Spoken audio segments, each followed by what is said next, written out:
In October 1960, an 18-year-old Danish Boy Scout named Søren Gregersen won a contest and was sent to spend the winter inside the Greenland ice sheet with 200 American soldiers. When he arrived, he saw almost nothing on the surface. A few marker flags planted in the snow, a meteorological tower, flat white ice stretching to the horizon in every direction. The entire base was hidden below. 20 meters beneath the surface, Gregersen walked into a frozen tunnel 9 meters high and found heated prefabricated rooms, a mess hall, a hospital, and a chapel. Soldiers lived and worked in this underground city, while the glacier pressed the walls tighter every week. But one tunnel stuck with him. It had a railway track running through it. A motorized rail car went back and forth, testing something. He had no idea what. 37 years later, the Danish government declassified the answer. That railway was the prototype for Project Iceworm, a plan to hide 600 nuclear missiles under the Greenland ice sheet. The machines that built it are still down there. This is how it happened.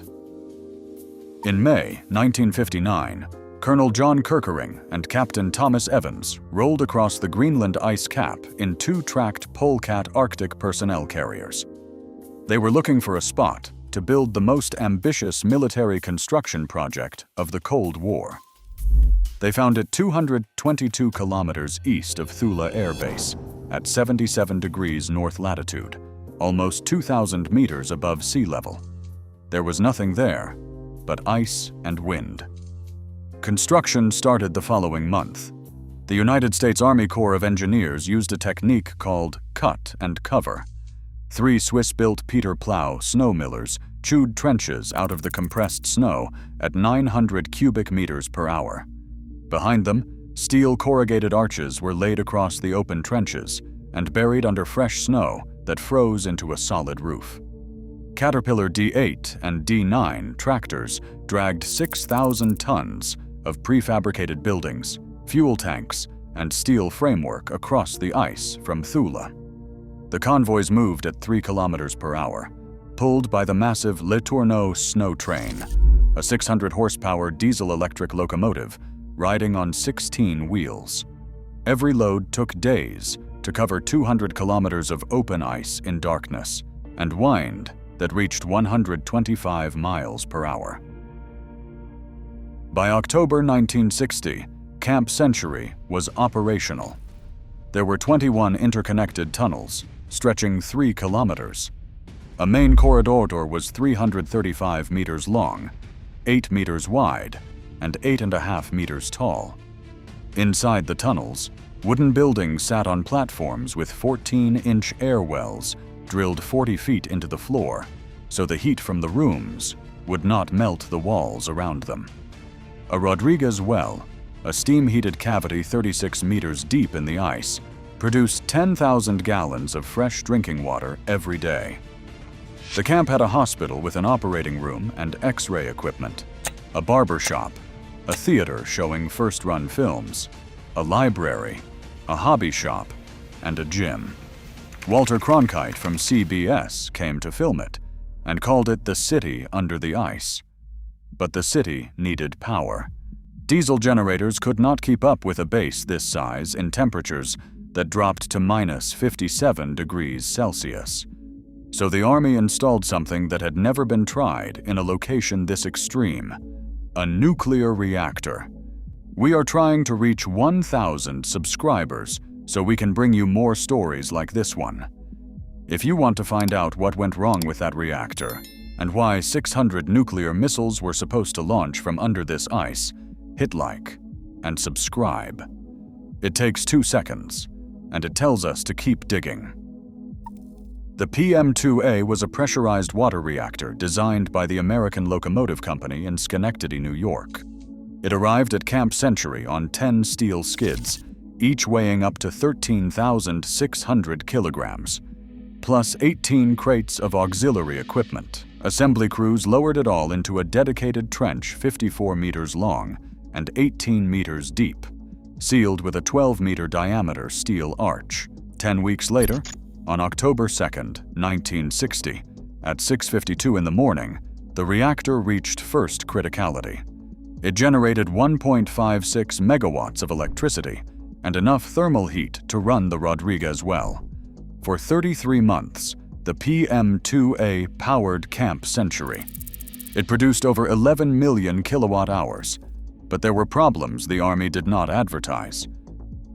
Shortly after startup, radiation leaks forced the crew to emergency install lead brick shielding around the primary system.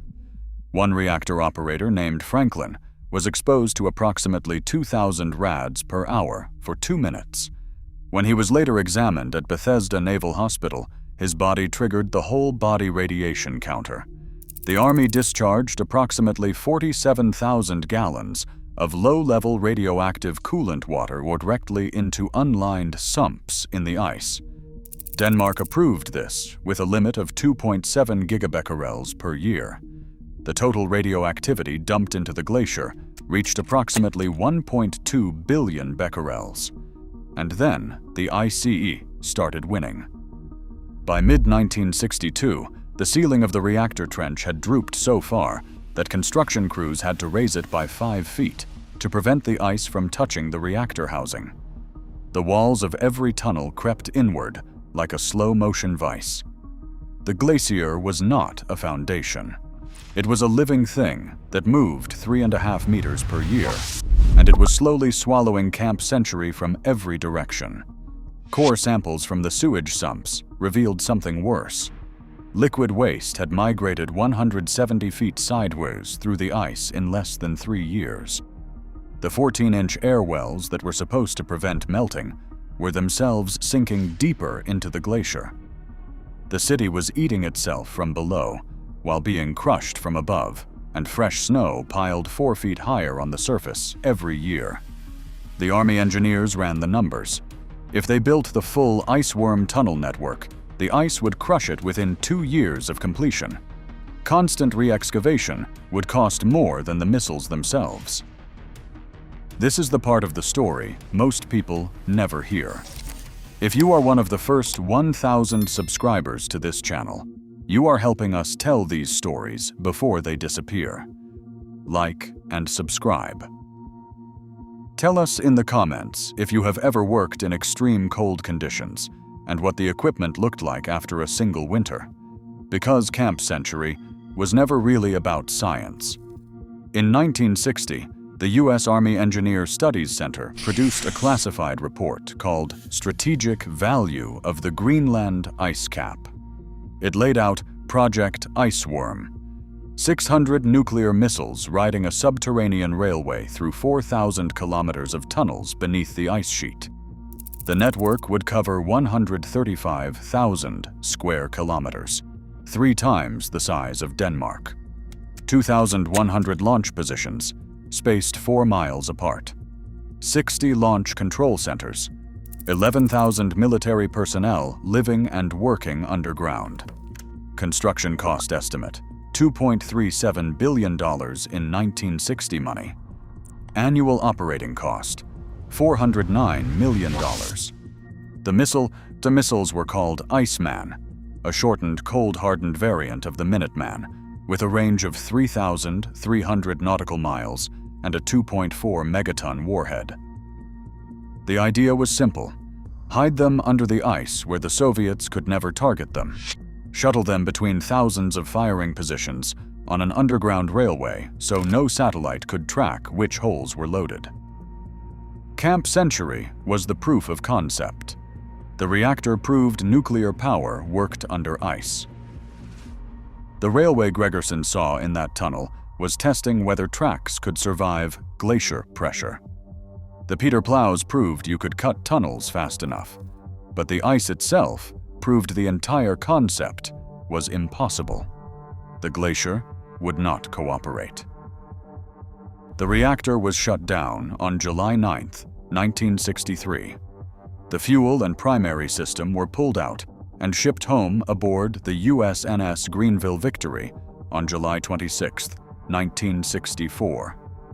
Camp Century shifted to summer-only operations that year, was evacuated in 1965, and formally abandoned in 1967.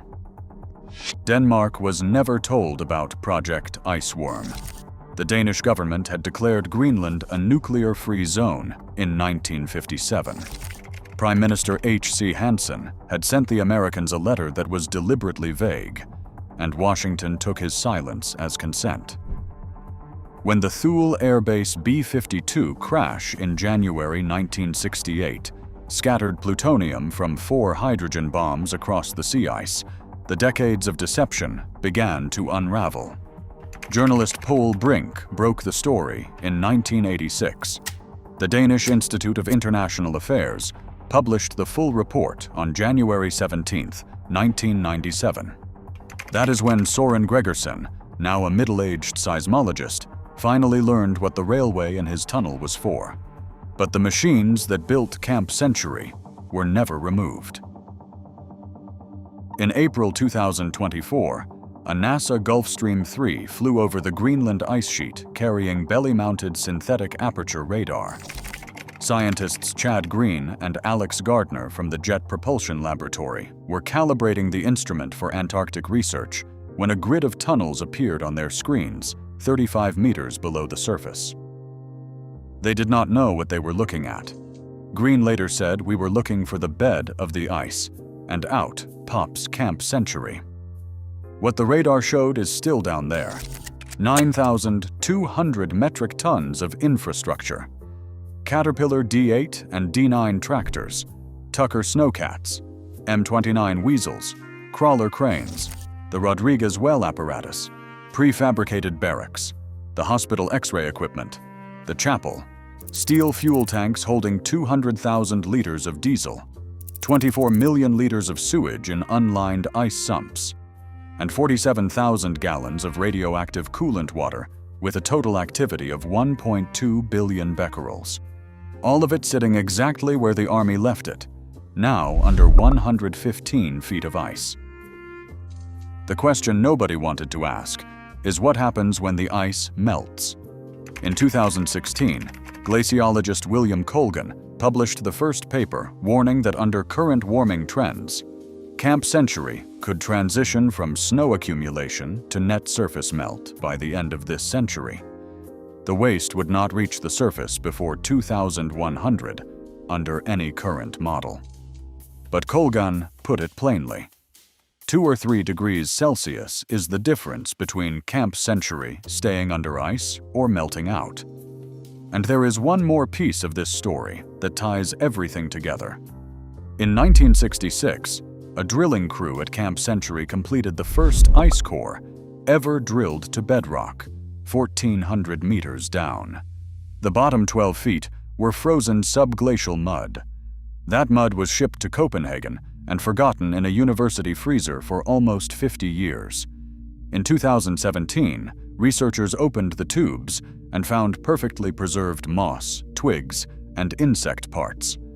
Analysis published in 2023 proved that Greenland was ice-free 416,000 years ago, when atmospheric carbon dioxide was only 280 parts per million.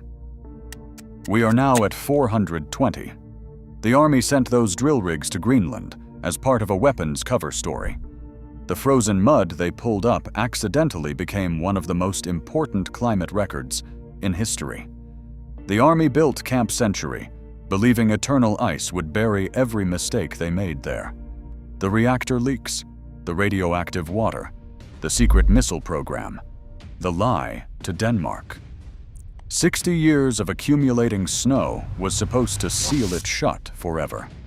But the ice is not eternal.